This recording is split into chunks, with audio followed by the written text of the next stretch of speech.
Panorama group, जो सोचता है वो करता है।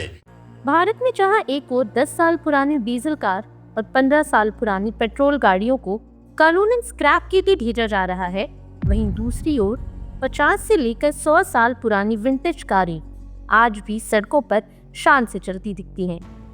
इस विरोधाभास को समझना न सिर्फ दिलचस्प है बल्कि जरूरी भी है। दरअसल दिल्ली एनसीआर में इन दिनों सरकार की सख्ती से पुराने वाहनों पर कैंची चल रही है। जिन गाड़ियों ने 10 या 15 साल पूरे कर लिए हैं, उन्हें अब मजबूरन स्क्रैप यार्ड की राह देखनी पड़ रही है। लेकिन ठीक इसी समय जब कोई 1911 की मर्सिडीज नाइट या 1935 की ब्यूक सीरीज 40 शहर की सड़कों पर रैली में भाग लेती हैं, तो एक सवाल जरूर मन में उठता है कि आखिर इन्हें स्क्रैप में क्यों नहीं भेजा जाता? क्या ये गाड़ियां सरकार के बनाए नियमों से ऊपर हैं? असल में इसका जवाब छिपा है विंटेज की उस विशेष श्रेणी में जिसे सरकार ने एक तरह की सम्मानजनक छूट दी है। विंटेज कारें रोजमर्रा की आवाजाही के लिए नहीं होती।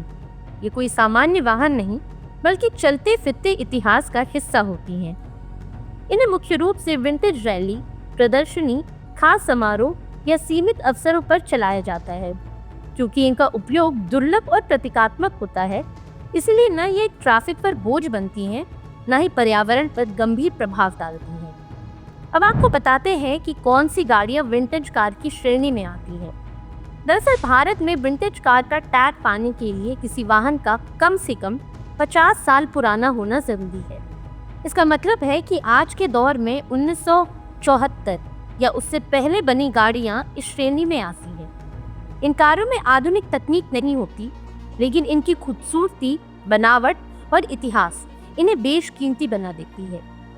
विंटेज युग की शुरुआत 1919 से मानी जाती है और इसका अंत 1930 के आसपास होता है। ब्रिटिश मानकों के अनुसार 1930 और अमेरिकी पैमाने पर 1925 के पहले बनी गाड़ियां विंटेज की श्रेणी में आती हैं।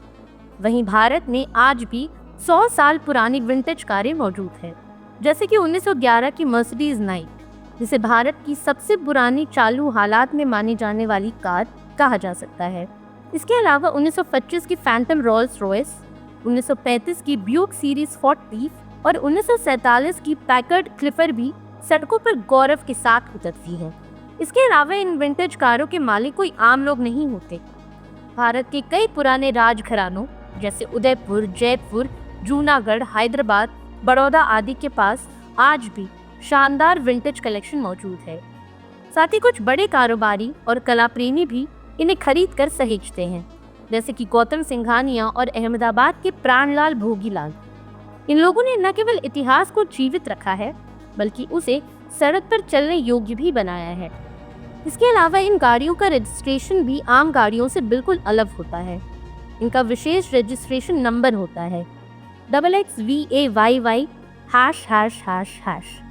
इसमें SS राज्य कोड को दर्शाता है, जिससे ये पता चलता है कि वाहन किस राज्य में पंजीकृत है। VA का अर्थ है विंटेज ऑटोमोबाइल, जो ये संकेत करता है कि ये वाहन विंटेज श्रेणी में आता है। इसके बाद YY रजिस्ट्रेशन का वर्ष दर्शाता है, यानी ये वाहन किस वर्ष में पंजीकृत हुआ। अंत में 4 बार हैश, ये एक सीरियल नंबर होता है जो पंजीकृत वाहनों के बीच उसे विशिष्ट पहचान देता है। इसके अलावा विंटेज कारों को हर 5 साल में एक बार फिटनेस सर्टिफिकेट लेने की जरूरत होती है, लेकिन इनके लिए प्रदूषण जांच जरूरी नहीं होता।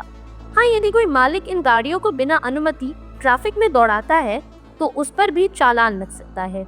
कानून सभी पर लागू होता है, फिर चाहे वो विरासत हो या व्यवहार। वहीं इन वाहनों का बीमा भी जरूरी होता है। हालांकि ये विशेष बीमा होता है जो खास तौर पर क्लासिक और विंटेज गाड़ियों के लिए ही होता है, और थर्ड पार्टी इंश्योरेंस तो अनिवार्य है ही। अब सवाल उठता है कि अगर 100 साल पुरानी गाड़ियां चल सकती हैं, तो आम नागरिक की 12 से 13 साल पुरानी कार को स्क्रैप में क्यों भेजा जा रहा है? इसका उत्तर सीधा है। विंटेज कारें प्रतीकात्मक हैं, ऐतिहासिक हैं और विरले मौकों पर ही चलती हैं, जबकि आम गाड़ियां प्रतिदिन सड़कों पर दौड़ती हैं, जिससे पर्यावरण और ट्रैफिक पर बड़ा प्रभाव पड़ता है।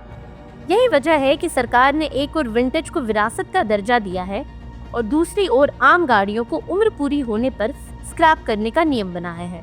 गौरतलब है कि देश में जब एक ओर प्रदूषण, ट्रैफिक और सड़क सुरक्षा जैसे मुद्दे गंभीर होते जा रहे हैं, वहीं दूसरी ओर विंटेज कारें इतिहास, कला और इंजीनियरिंग के उस दौर की झलक दिखाती है जिसे आज की पीढ़ी देख नहीं सकती। इन्हें सहेजना जरूरी है, लेकिन नियमों के साथ। तो अगली बार जब आप 1920 की रोल्स रॉयस को किसी रैली में चलते देखें तो समझ जाइएगा कि वो सिर्फ एक कार नहीं बल्कि एक चलती फिरती विरासत है। आज के लिए इतना ही।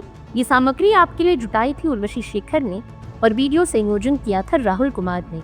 ये वीडियो आपको कैसा लगा हमें कमेंट सेक्शन में ज़रूर बताएं और ऐसी तमाम रोचक जानकारियों के लिए बने रहिए न्यूज़ हाट के साथ। और अब तक अगर आपने हमारे YouTube चैनल को सब्सक्राइब नहीं किया तो अभी जाकर करें और फेसबुक पर हमारे पेज को लाइक और फॉलो करना ना भूलें।